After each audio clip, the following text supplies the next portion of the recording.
Salutare tuturor, eu sunt Dani Rician, Dani Mocanu, lol.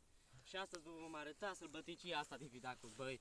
Deci uitați-vă și voi la mine, unde stau eu ca șmecherul. Uitați-vă ce în spatele meu. Uitați-vă acolo ce șmecherie.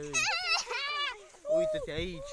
Uitați-vă aici, oameni buni, uitați unde am ajuns. Uitați acolo, un gureniu, săcelul, toate. Și Daneșul pot să-l văd de aici. Glumesc, nu văd Daneșul, da? Acolo e șire. Uitați aici, voși. Uitați aici. Uitați acolo. Uitați acolo. Uitați aici. Cea mai tare chestie posibilă. Suntem în vârful Vidacutului! Suntem în vârful Vidacutului! Nu ne aude nimeni când urlăm! Mi se doare gâtul! Mi se doare gâtul!